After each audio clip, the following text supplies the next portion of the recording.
Hey guys, I just want to start this video off by saying you are fantastic. I couldn't ask for a better audience, so to show my appreciation, I'm gonna let you guys in on a little secret. I am a white guy. Yup, you heard me right, I love Spider-Man. Spider-Man has been the center of my entire personality for as long as I can remember. Except for the Dark Ages. I grew up watching the Sam Raimi trilogy and the Venom saga of the 90s animated series. Those two interpretations really define the character of Spider-Man to me, and are the two I consider the best iterations of Spider-Man. But then, wouldn't you know it, a third one came along. 2018 was the best year for video games in my opinion, and one of the main reasons why was Sony's, PlayStation's, and Insomniac's Marvel's Spider-Man PS4 2018. There has got to be a better title. I absolutely adore this game, even the parts a lot of people hate.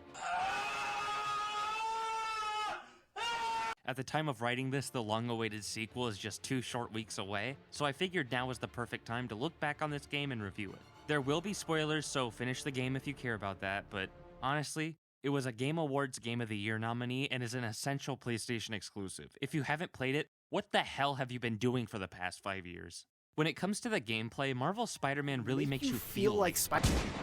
The gameplay is really well done, and while it obviously outclasses it, it brings me back to what it was like to play Spider-Man 2 on the PlayStation 2. The gameplay progresses really far and really well, but that isn't always a good thing in Spider-Man's case. Because there are so many skills and gadgets you can upgrade, it's not as replayable, because the base combat and traversal mechanics seem rudimentary and a steep drop from the endgame abilities. But if it's your first time playing, or once you advance far enough, the combat and traversal is incredibly satisfying. Each attack you throw out and each web you spin is accompanied by great sound design, which makes it seem all the more impactful. The focus meter bars are a good balance of offense and defense, as they reward you for high combos with finishers, which are expertly animated and give you an endorphin rush when you execute them.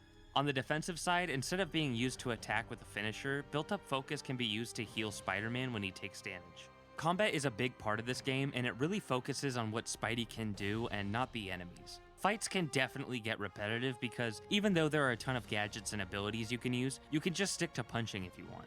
You can make the argument that it is your fault if you play like this and don't branch out to other abilities, but I feel like there's a way to push the player to do more and make them use certain abilities by having a wider variety of enemy types. Every criminal faction has grunts, brutes, shield, gun, and crowbar enemies. There are some enemy types exclusive to certain factions, like Sable having flying agents, and the katana-wielding demons, and there are some overlaps like both prisoners and demons having whip enemies, but I feel like they all kind of mush together. I think Spider-Man 2 is correcting this a bit, as Kraven has Hound and Vulture drones, but I feel that Spider-Man 2018 suffers a bit from its lack of enemy variety, especially since a few gadgets can be used to take out pretty much any enemy, but at least the goons rival the Arkham series meatheads. Still can't beat Spider-Man 1's though. Circus in town? But those gadgets are pretty fun to use. This game gets a little too techy for my tastes, which I'll get into further detail later, but that seeps into the web gadgets, so I usually avoid things like the spider drone and the suspension matrix. But gadgets like the impact web, trip mine, electric web, and web bomb are incredibly useful during combat and very fun. And because of how techy it is, I really should hate the concussive blast, but it's just so damn fun. I really like the stealth sections of this game, but they are a bit basic. You only have 4 options: perch takedown, stealth takedown, web strike, or web attacks, like impact webs and trip mines. Once again, the stellar animations make it much more fun, but they left out a lot of stealth possibilities like wall or ceiling takedowns. Although I should really be grateful and count my blessings, because in some stealth encounters, you can't do anything! Of course I'm talking about the Miles and Mary Jane missions, which can be rough to replay. I really do love these missions in the context of the story, but unfortunately, when you're replaying the game and not paying attention to the story, holy fuck do they drag. The worst one of these for me is Don't Touch the Art, because it's the least interesting and is the longest. Or at least it drags so much that it feels like it's the longest. Step Into My Parlor really steps it up by adding the stun gun though, making the stealth so much more entertaining. And snooping around Osborn's penthouse and seeing Goblin Tech is really exciting. And the mission where you sneak around Grand Central Terminal is highlighted by being able to see Spider-Man go to work. I think knowing what comes next also drags down the MJ and Miles levels, as it's the same thing that makes it annoying to replay the mission where Pete gets evicted. Puzzles are always pretty fun in this game, but they're never really challenging. The spectrograph and circuit puzzles are fun concepts that aren't ever really utilized well. The statue puzzle is interesting, but again, it's incredibly easy, and following the Devil's Breath trail is somewhat interesting. The gameplay is only accentuated by the controls. They feel buttery smooth, and there's no real issues when it comes to button layout. There are some games like Uncharted, where the reload button is L1, which just really feels off to me. It feels almost like a mistake. But every input in Spider-Man feels right where it's supposed to be, like pressing X to web zip, triangle to web strike, and R1 to quickfire gadgets. Where I think Spider-Man's gameplay shines the most though is boss fights. They are incredibly fun. I do have one criticism, which is that I think the Rhino and Scorpion boss fight is just okay, and I really would have preferred it if they were two separate boss fights. All the other boss fights, however, are very unique and thrilling. I love the juggling of enemies during the opening Kingpin boss fight, and how you need to take down thugs for extra focus and reduce incoming and distracting attacks, but while you do that, you need to avoid the human bulldozer charging at you. The first Martin Lee boss fight in the subway is pretty much just a QTE sequence, but the claustrophobia of the train and visually striking attacks brings up the level of intensity. Gameplay-wise, the Electro and Vulture boss fight is probably my favorite because of how well executed the aerial combat is, and it never slows down. You are constantly going after one of the two. When you finish up a string of beatings on Electro, Vulture swoops at you and you can dodge and get to wailing on the Vulture. Then once you beat him and jump off of him, Electro's charged up a device you need to destroy. The Doc Ock final boss fight utilizes gadgets and traversal excellently, and is the peak of emotionally climactic endings. The second Martin Lee fight is on such a larger scale since instead of just fighting Mr. Negative, you fight his giant demon kaiju. It's really impressive to play through and reincorporates that juggling of enemies from the Kingpin boss sequence. If this is what Mr. Negative's boss fight looks like, I cannot wait for Mysterio's in the sequel. One of Spider-Man's biggest flaws though is that you can't replay missions, which sucks so bad because sometimes I just want to run back a hella solid boss fight. The bright side to that is if you want to replay the game and are looking forward to the boss fights in particular, there is some great stuff in between. Because the boss fights aren't the only parts with spectacle. The regular missions almost always left me blown away after playing them. They incorporate traversal excellently, and even make the QuickTime events feel exciting. Speaking of spectacle, this is one of the most cinematic games I've ever played. Almost everything you do is a sight to behold. Just swinging around Manhattan on your way to a mission rivals the final swinging sequences in Spider-Man movies. And when you web swing during missions, it's hard to keep your focus on what you're doing and not how cool what you're doing is. Insomniac opened this game with a fantastic cutscene showcasing their mastery of camera work and transitioning cinematics to gameplay. And that's just the tip of the iceberg. One of the biggest compliments I can give this game and the Insomniac team is that they really understand Spider-Man and the mythos of the character. They put their own spin on tried and true characters so that they aren't generic, but stay true to who they are. And the great writing is accentuated to the nth degree by the voice acting and motion capture. Everyone does a stellar job, but Yuri Lowenthal was born to voice Spider-Man. I love how this isn't an origin story either, and Peter's been Spider-Man for 8 years now. I think it's pretty much the perfect time to set the story, as 8 years gives him a lot of experience and a lot of history with some villains, but he's only 23. Peter does what a lot of heroes don't, which is help the world outside of his vigilantism. He's past being a photographer for the Bugle, and now works with Otto Octavius, using science to help and better humanity. But most importantly, Insomniac truly understood that with great power comes great quips. Mary Jane fits in really well as a reporter for the Daily Bugle, mainly because I forgot that this is a fairly new idea. Maybe I've consumed too much Superman media and I'm just used to the hero's love interest being a reporter, but it wasn't until I replayed the game for like the 6th time that I remembered that she's usually a model or an actress. One of my favorite Spider-Man characters is one I relate to as a fellow hater, J. Jonah Jameson. Not only does the comic character name alliteration go hard with Triple J and his son J. Jonah Jameson Jr., but he will take literally any situation and spin it around to blame Spider-Man. And I respect that. If you could make a career purely off of hating, this channel wouldn't exist. And I know a lot of people will disagree with me, but when it comes to the Morales and Davis family, I think Spider-Verse does the two brothers better, but I much prefer this version of Miles and Rio. I like how in this version, Miles is unapologetically a nerd, and he's not really trying to be cool. He's very genuine. The Spider-Verse version is also a great iteration of Miles, and is also really genuine, but you can tell he really cares about what other people think of him. And I probably like this version of Rio more because she's much more involved, especially as you'll see in my Miles Morales review, coming soon. Aunt May is done really well, rivaling Rosemary Harris's performance, and the question of whether or not she knows Peter is Spider-Man matches the quality in Spider-Man 2. She's also much more active in this story, helping others at Feast and making sure everyone is okay. But I think the highlight of this game's character writing is Rigby himself, Dr. Otto Octavius. Stop talking! He's such a kind-hearted person, and seeing his downfall is so painful.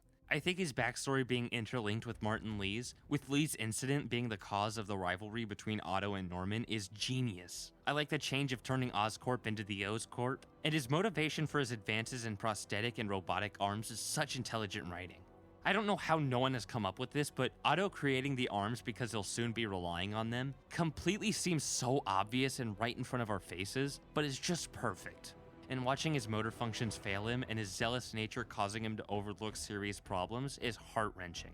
He starts off the game using his intellect to help people and ends up using it to help the Sinister Six. After the final fight, we realize Octavius has been living by the same motto Peter has that his uncle told him, but as his technology corrupts him, he lives by it the wrong way. Even characters I'm not used to play a big part of the story and are incredibly written and won me over, like Yuri Watanabe. Not only are these characters really well written, but I like a majority of their designs too. I do have a few nitpicks and critiques here and there, like I think the advanced suit is a little too orangey, Rhino and Shocker's suits are a little too techy for my tastes. That is not where Rhino's eyes are. And look at Norman. Really, Insomniac? What did you do to his waves? But the designs in general are very solid. I like the scar pattern on Electro's face making up his old mask. I think Lee and Otto look great, and while I do prefer the old face model, and think the old model conveys emotion better, I still think this new one is great. We just got a third one revealed at the time of writing this, and I think this remastered one is the worst of the three, but that doesn't mean it's a bad change. I still think the original is the best, but I'm not going to let something as small as a face model swap ruin the experience for me. I think the base game suit choices are a bit odd. There are definitely some gems in there, especially towards the beginning, but a lot of them look ugly in my opinion. It was always fun though to level up and see what suit I could unlock next. The majority of the DLC suits are great too, and Insomniac nailed it out of the fucking park with the free suits post-release. The gorgeous Raimi suit, the classic Future Foundation, the throwback bombastic Bagman, all of Tom Holland's suits minus the spoiler one. Hot damn. Insomniac really is my favorite video game company. Not only did they release a bunch of extra suits for free, but they released fairly cheap DLC that greatly advances the plot, and you got a remastered and seriously improved graphically version of the first game for free with a PS5 copy of Miles Morales. That is some king shit right there. The graphics really are incredible. The faces look much more real, you can see dust particles in the air, and New York City has never looked better, especially during the daytime. Speaking of, Manhattan serves as a great open world in this game, filled with crimes and collectibles that serve as fun Easter eggs to Spider-Man's past. Swinging between skyscrapers is so satisfying and adrenaline pumping, so much so that I'll sometimes just boot up the game and swing around for a bit, which isn't a hassle whatsoever because this game loads insanely fast, which is especially impressive due to this game's graphical fidelity. That is somewhat unfortunate though, as that means you miss out on some great loading screens, like the one Morbius ripped from the game and then added in post for a trailer. The orchestral soundtrack does a great job of making you realize the spectacle of web swinging. It's damn near as good as Danny Elfman's theme, but it isn't as varied when the soundtrack is most notable. It does heighten the emotion of scenes and fits right in as a great Spider-Man theme. For superhero media, a lot of the time people appreciate characters and spectacle over narrative. You really don't have to go hard on this story. Insomniac went hard on the story. The linking of backstories between Norman, Otto, and Lee is very interesting and creative and sets the stage for this game years before it takes place. It also sets up the sequel with the Venom symbiote attaching to Harry Osborn, which this whole thing has been about. When Harry gets sick, Norman desperately tries to find a cure for his son, but as the project went further, it turned into a deadly virus. Norman tried his best to cover it, but Lee found it and tried to weaponize it to destroy Norman's legacy. Spider-Man caught Martin, but with his new arms altering his personality, Otto frees him and releases Devil's Breath to reveal Norman's secrets. It's so complex and intertwined, yet as soon as you have all the pieces, it clicks and is very clear. And like I said earlier, Doc Ock creating his arms due to his reliance on them is inspired writing. When he sees the Spider-Man suit, he thinks, or at least pretends to think, that Peter isn't Spider-Man but is just Spider-Man's tech guy. It's hilarious at first, but makes the reveal in the finale hit so much harder. The origin of Miles' superpowers is well executed, with the spider being an Oscorp experiment that was freed during MJ's investigation. And the arc of Miles' heroism includes saving Spidey himself and his mom, which mirrors the first people Spider-Man saves in this game. The heroism clearly runs in the family too, shown when Jefferson Davis saves Pete's life 3 times. It is a good story arc, but the last time he saves his life is a little too dark and out of nowhere. This is how the game goes. The game is pretty lighthearted, this teenager's dad blows up, and then we're right back into the swing of things. This really is one of the best superhero stories I've ever experienced, and it's not even finished yet. I cannot wait for Spider-Man 2 to release, and we can see where the symbiote storyline goes. I really think that the Green Goblin is going to be the secret villain in that game the way Doc Ock was in this game, and maybe an advancement of the Devil's Breath formula becomes the Goblin Serum. Sony's, PlayStation's, Insomniac's Marvel's Spider-Man PS4 2018, or MAN for short, is an incredible action game that reinvented the standard for superhero video games, and was, in my opinion, the best superhero media to come out since 04. It's one of my top 10 favorite video games ever, and I give it a 9.5 out of 10. It's damn near a masterpiece, but it doesn't quite reach that level. And not because its flaws drag it down, but because its highs are just barely not high enough. I recommend everyone play it, and I think you'll find that even getting the Platinum Trophy is very entertaining. Thank you guys so much for making it to the end of this video. I really hope you enjoyed it as much as I did replaying it. If you did like it, liking and subscribing would be appreciated more than you know. I love running this channel and making content, and it really helps me out. So thanks again. Let me know in the comment what you guys thought of Spider-Man, and I'll see you guys next week.